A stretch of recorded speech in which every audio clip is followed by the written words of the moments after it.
This is the third part of the video lecture series that deals with the genetic code. In this video lecture, we will be talking about how the genetic code was deciphered, deciphering the genetic code. That means how we came to know that which particular codon codes for which particular amino acid. The story goes back to 1961 when a lot of things were not known. DNA sequencing was has not yet come into the field of science. DNA sequencing came in 1976-77 by Sanger's chain termination method or Maxim Gilbert chemical method. So this is the story before that. So it was difficult to know the mRNA that is being used in protein synthesis, the sequence of what is the sequence of that mRNA is, and what is the sequence of the protein or amino acid that is being coded by that. So the scientists needed two tools at that time, and Nirenberg and Mathai, they came out with these two discoveries. They were able to do a few experiments which could ultimately which led the path for the deciphering of genetic code. These two discoveries were the in vitro protein synthesizing machinery, development of in vitro protein synthesizing machinery by using some cell lysate. In our laboratory, we used to use RRL, rabbit reticulocyte lysate. In some other laboratories, Drosophila cell lysates and many other different kind of cell lysates. Cell lysates means an entire cell that contains everything, ribosome and other cytosolic materials. They are completely lysed, and the entire cell extract is used up for protein synthesis under in vitro condition in the test tube. Using ribosome solely is insufficient for protein synthesis. So you need the cytosolic material as well to achieve the physiological pH. And the other thing, the mRNA that has to be used, the sequence of that mRNA must be known. Otherwise, it is not possible to say which amino acid is coded by which particular sequence of nucleotide in the mRNA. So at that time, the RNA polymerase was just unknown. DNA polymerase were also there. But using RNA polymerase, synthesizing a sequence of mRNA with known base pairs was not possible because it was template dependent. And sequencing the template was not also possible. Suddenly, scientists could found out that this particular enzyme, the polynucleotide phosphorylase, this enzyme is capable of polymerizing without using a template. So it gave the scientists a tool by which they can synthesize small polymeric RNA of desired sequence to a limited extent, of course, because it was also not in a controlled manner. If you add all the 4 nucleotides together, the polynucleotide phosphorylase was not able to add in a particular sequence because there was no template. So a random sequence would be generated, and that again will produce the same problem. So what scientists did is they synthesized homopolymers first to start the experiment. They made homopolymers of U's, A's, T's, C's and G's. Why not T? Because T is present in DNA, and in place of T, U is present in RNA. In the mRNA, there is no T. So they made poly-U sequences like U. Similarly, A, and performed with each of these mRNA, they performed 20 different reactions with 20 different amino acid tRNAs in each tube with the cell lysate, that is the protein synthesizing cell lysate. So protein synthesis could occur only in one of the 20 such reactions that were set because only one of the tube will contain the particular sequence of mRNA for which you have added a particular amino acid tRNA. So they found that the tube containing poly U, it coded for phenylalanine, polyphenylalanine, suggesting that phenylalanine is coded by UUU. Similarly, the tube containing poly A, the protein it coded was a small polypeptide consisting of polylysine. So lysine is coded by AAA. Similarly, this tube containing C is coded for proline, and the tube containing G did not code for anything because of the problem that G sometimes forms hybridizes with itself in a non-Watson-Crick pattern, forming different types of structures which could not be read by the ribosome. So nothing could be obtained in the tube G. So at least 3 codons were deciphered in the first step. The UUU it codes for phenylalanine, AAA codes for lysine, and CCC codes for proline. These 3 things were deciphered in the first instance. Then the difficulty with the polynucleotide phosphorylase enzyme was that if you use more than one nucleotides, it will polymerize them, of course, without using a template, but the sequence will be random. Suppose if you use AU, you might generate sequences like A, or randomly after that U may be present, U, or A, or A. So 8 types of sequences are possible by this AU. So, but what is the sequence in the mRNA?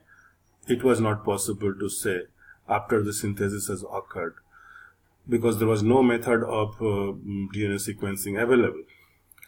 So what they did, they used these dimers in a particular ratio. Say if we are using this in a 5:1 ratio, A:U in the ratio of 5:1, then chances of formation of AAA is greater than AAU, or UAA is a stop codon, so it will stop the protein synthesis, or AUA means 2 A's and 1 U, 2 A's and 1 U will be present less in number than 3 A's, because A is maximum, it is 5 times that of U. Similarly, the next level of this will be greater than, these things will be greater than 2 U's and 1 A type of sequences like UUA, UAU, or AUU, and these will be in more greater in number than UUU in the sequence. And so this will give you an idea if you do a reaction using such a kind of sequence in which you have mixed A and U in a ratio of 5:1 or some other ratio, in which one of the base nucleotide is at very high proportion than the other, then the probability of finding these sequences, these trimers or codons in the sequence will be like this. Similarly, you will also find the amino acid that will be incorporated in the protein in the 20 reactions that will be set using this. The particular amino acids that will be incorporated will be in the same proportion. So AAA, now we know that it codes for lysine. So lysine will be present in maximum amount in the polypeptide. And this is also coded, this is AAU also codes for lysine probably. UAA is a stop codon. And similarly, these other sequences AUA, UAA, UUA, UAU, they code for different amino acids. It's true. UUU codes for phenylalanine, like that. So the proportion of these codons coding for a particular amino acid will be same. So you can decipher to some extent which codon, though with doubt, that these 2U's and 1A codes for certain amino acids, 2 A's and 1 U. This one 2 U's and 1 A, it codes for certain amino acid, but specifically which codon codes for which amino acid, at this level it was difficult to decide. So only a partial knowledge could be obtained after this copolymer type of technique. Then suddenly Dr. Hargobind Khorana, Indian scientist, won Nobel Prize in biochemistry, or in biophysics, you can say. He could develop a technique by which it was possible to chemically synthesize mRNA, though of smaller size, and after ligating them, larger size sequence was possible to make. So initially they made an ordered copolymer of, say, AU, AU, AU, like this, or AC, AC, AC, CG, CG, CG, in this manner. So when you are using AU, AU, you have two types of codons. This one, AUA and UAU. Either you go this way, UAU, AUA. So two types of codon are possible, and therefore the amino acid that will be coded will be of two types in each cases. After doing this, the codon dictionary increased a little bit.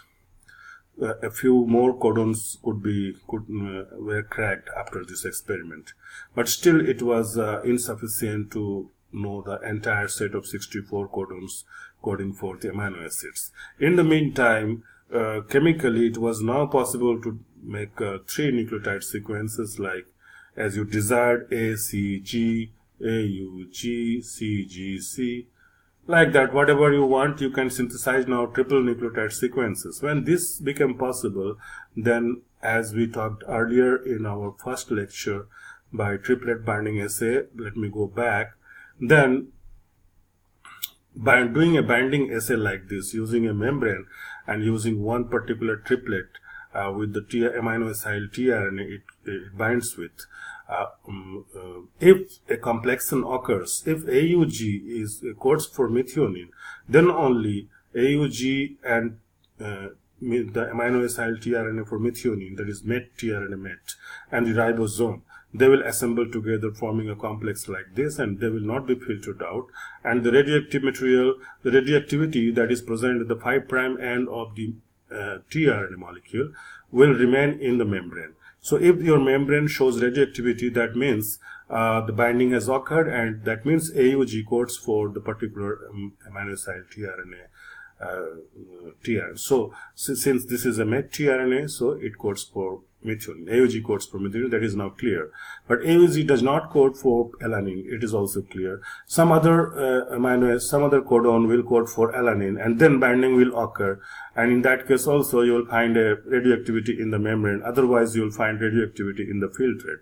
This final assay system led to the discovery of the entire codon dictionary, which is being presented here in the form of a dictionary. Let me show you the dictionary. Where is this one? So 64 codons were deciphered. It is easy to write here. If you write in this column UCAG, UCAG in the row, and in the last column like this, in each of the rows, UCAG, UCAG, and you multiply them.